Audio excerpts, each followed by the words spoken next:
ಈ ಜಾತ್ರೆ ತೆಗೆ ಮರಯ್ಯ ಬರೀ ತಿರುಪತಿ ಶುಕ್ಲ ಆಯ್ತು ನಿಂದು. ಇದು ನಿನಗೆ ಹೊಟ್ಟೆ ಉರಿ, ನಾನು ಚೆನ್ನಾಗಿ ಕಾಣ್ತೀನಿ ಅಂತ. ರಮೇಶ ಅವನು ತಾನೆ ನಮ್ಗೆ ಸೈಟ್ ಕೊಡಿಸ್ಬಿಟ್ಟು ಅದನ್ನ ಬಾಣೇಶನ ಬೀರೇಶನ ಹೇಳಿ 10 ಲಕ್ಷ ಹೊಡ್ಕೊಂಡು ಹೋಗಿದ್ದ ಅವನೇ ತಾನೆ. ಅವನೇ ಇಲ್ಲಿ ಬರ್ತಾನಲ್ಲೇ, ದುಡ್ಡು ಹೊಡ್ಕೊಂಡು ಹೋಗಿರ್ತೆ, ಇಲ್ಲಿ ಬರ್ತಾನೆ ಮತ್ತೆ ಅವನು. ಅಲ್ಲ ಕಣ ಬರ. ಏ ಪಕ್ಕ ಅವನೇ ನೋಡ, ಅವ್ನು ಗಡ್ಡ ಗಿಡ್ಡ ಇಲ್ಲ, ಪಕ್ಕ ಅವನೇ. ಅಲ್ಲ ಕಣಲೆ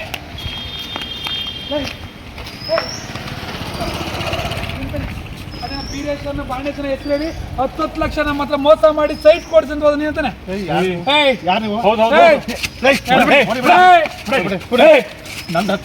ಮುಚ್ಕೊಂಡು 10 ಲಕ್ಷ ಇಟ್ಕೊಂಡು ಸೈಟ್ ಕೊಡ್ತಿದ್ದು ನಾನು ಕೊಡ್ತೀನಿ ಅಂತ ಹೇಳಿದ್ದು.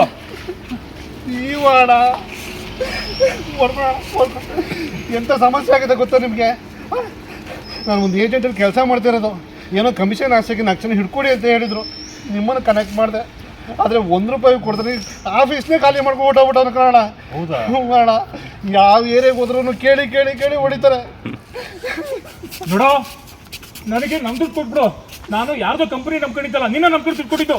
ನಂಗೆ ದುಡ್ಡು ಕೊಡು ಅಷ್ಟೇ. ಅಲ್ಲ ಬರೀ ಹೊಡೆಯೋದಲ್ಲ, ಒಳಗೆ ಸಾಯಿಸ್ಬಿಟ್ರೆ. ರಮೇಶ ಇರಪ್ಪ, ಟೆನ್ಷನ್ ಮಾಡ್ಕೋಬೇಡ, ಇರು.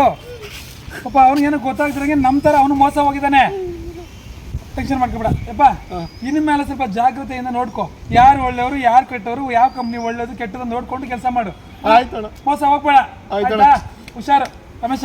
ನಡಿ, ನಮ್ಮ ಮನೆ ಬಾರ ಚೆನ್ನಾಗಿರಲಿಲ್ಲ, ಹೋಗಿದ್ದೋಯ್ತು, ಏನು ಮಾಡೋಕ್ಕಾಗುತ್ತೆ. ನಡಿ. ಪಾಪ ಅನ್ಸುತ್ತೆ. ಸುರೇಶ, ಪಾಪ ಅವನು ನೋಡಿದರೆ ತುಂಬ ದಿನದಿಂದ ಊಟ ಮಾಡೋದಂಗಿಲ್ಲ ಕಣ. ಒಂದು 500 ಸಾವಿರ ಇದ್ರೆ ಕೊಟ್ಬಿಡ್ತೀನಿ ಒಂಚೂರು. ಸರಿ, ಕೊಡ್ಬಾ. ತಗೊಳಪ್ಪ, ದುಡ್ಡು ತಗೋ, ಊಟ ಮಾಡ್ಕೊಂಡು ಮನೆಗೆ ಹೋಗು. ಹುಷಾರಾಗಿರಪ್ಪ, ಈಗಲೂ ಇನ್ಮೇಲಾದ್ರು. ಆಯ್ತು ಆಯ್ತು ಆಯ್ತು, ನಡಿಯಪ್ಪ.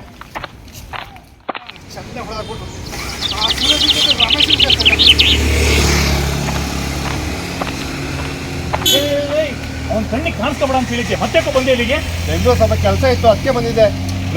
ಅದು ರೆಸಾರ್ಟ್ ಕೆಲಸ ನಡೀತಿದೆಯಲ್ಲ, ನೋಡ್ಕೊಂಡಿರ್ಬಾರ್ದಾ? ಸರಿ ಸರಿ, ಊಟ ಮಾಡ್ಕೊಂಡು ಬೇಗ ಹೊಟ್ಬಿಡು. ನಡಿ ಬಾ.